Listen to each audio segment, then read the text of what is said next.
友情提示：这是阿松哥第一次提示宝们谨慎观看的影片。他改编的原作也是东野圭吾最具争议的一部作品，凡是看过的观众无一不直呼太真实了。而这部影片就是《彷徨之刃》，来自一个父亲的伟大复仇。今日连续加班的父亲突然接到警局的电话，说他女儿死了。父亲不敢相信，去停尸间的路上一直强迫自己转移话题。然而等他亲眼见到女儿冰冷的尸体时，变得不知所措起来。父亲不敢置信地缓缓靠近女儿尸体，他牵住女儿的手，发现指甲上全都是伤痕。父亲断定女儿死前一定被折磨了很久。其实父亲猜的没错，警察在废弃澡堂找到死者时，死者浑身赤裸，遍体伤痕，而且还有明显的被侵犯的痕迹。父亲得知女儿的具体死因，整天浑浑噩噩，时刻蹲在警局门口等候调查进度，希望早日能还女儿一个公道。这一天，松爸依然坐在警局门口，老队长劝慰他回去。警局已经找到了绑架他女儿的黑车，只是嫌疑人早就跑了。看松爸始终不肯走，老队长一看劝不动，便由他去吧。谁知老队长刚要转身离开，松爸接收到一条信息。老队长清楚地看到，松爸在看到信息时明显的愣怔了一下，而且面对他的询问，神情显得有些慌张。但当时的老队长只觉得是松爸心里难受，没再说什么。殊不知晚上松爸回家，整个人坐立难安。他再次查看信息，里面居然是一条举报短信，内容说什么杀死你女儿的凶手是2个未成年的高中生，一个叫小乐，一个叫小赖，而且杀松爸女儿的证据在小赖家的一个条纹纸箱内。看着短信的内容，松爸犹豫再三，还是去了短信中的地址。松爸确认家中没人，撬开房门口偷摸溜了进去，果然在条纹纸箱内看到了很多碟片。此时意识到什么的松爸找到女儿被杀当天的碟片，放在电脑上想要查看一下，可最后关头松爸犹豫了，他害怕看到女儿临死前被折磨的样子。可就在他犹豫之时，外出的小赖回来了。松爸见状立刻躲了起来，谁知小赖一边打电话一边点开了视频，看着视频中女儿尖叫求饶的无助模样，还有小愣和小赖恶心的声音，松爸一时间怒从中来，还要亲手解决了这2个畜生。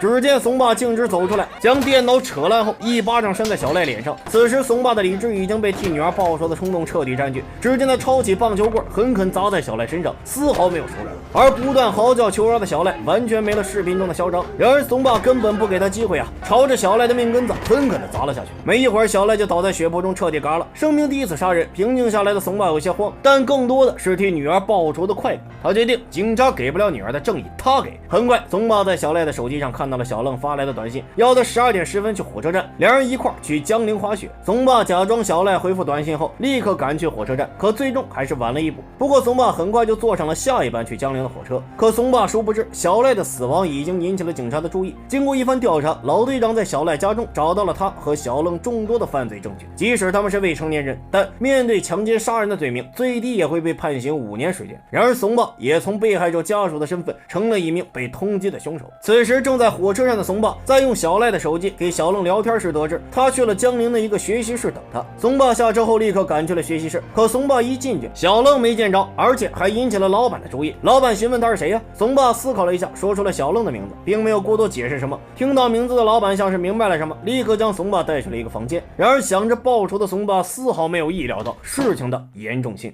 바지만 벗으시면 돼요. 만지는 건 안 되고요. 大叔误入烟花之地，女学生一进来就开始脱衣服。 지금 뭐 하는 거야 너 지금?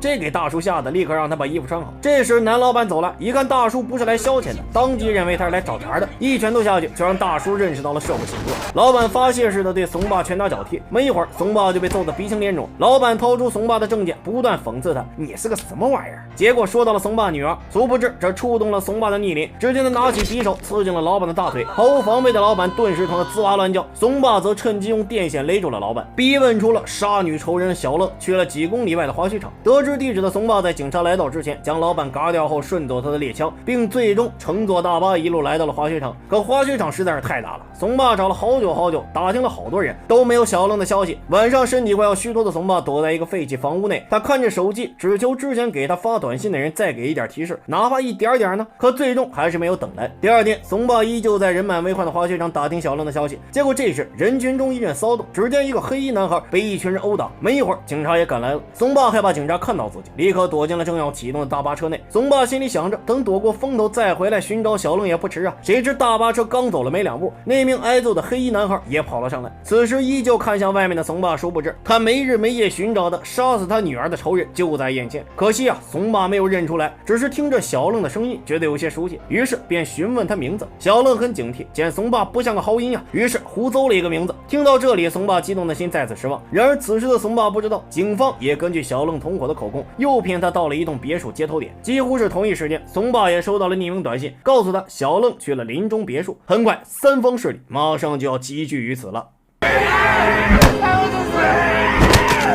世界上最无能为力的事情，恐怕就是替家人报仇以后，自己却成了通缉犯。这个大叔就因为替女儿杀死了强奸他的男同学，得到了警方的通缉。然而，看着另一名仍然逍遥法外的仇人，松爸发誓也要杀了他。等松爸赶到小愣出现的地点时，果然看到了一个男孩的身影。谁知男孩站过头来，松爸发现这人是白天见过的小男孩。他记得小男孩不叫小愣。然而，正当松爸犹豫时，黑暗处传来警察的呼声，说什么“小愣，站住别动”。直到此时，松爸才反应过来，男孩白天欺骗了自己，他就是小愣。松爸拖着伤腿去追，可中途却碰到了通缉他的警察老队长。老队长劝他回去，剩下的交给警察来办。可此时的松爸已经没有了回头路，他头也不回地朝着小愣消失的地方追去。而老队长看着松爸离开的背景，愣在了原地。一个为你报仇的父亲的身影是如此的坚决与伟岸，或许就任由松爸去吧。不知追了多久，松爸一路跟着手机短信的提示，成功找到了小愣。闹市中，他拿枪指着这个杀尖刀的小杂碎，一字一句地向周围围观的群众说出了他的罪行。而赶来的老队长和警察试图阻止松爸开枪，可下一秒，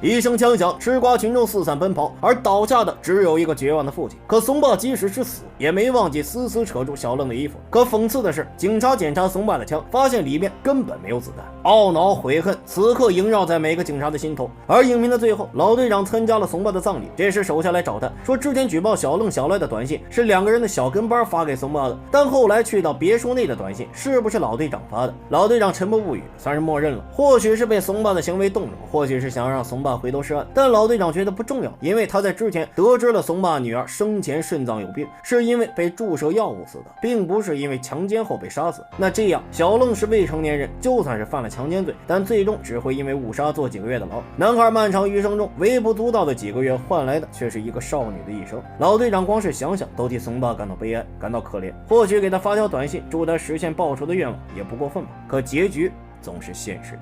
影片到此结束。其实阿松哥在看到松爸豪着冲向小愣时，曾经有一瞬间觉得他很蠢啊。但最终警察说他的枪内没有子弹，或许最后一刻他是抱着必死的决心去的吧。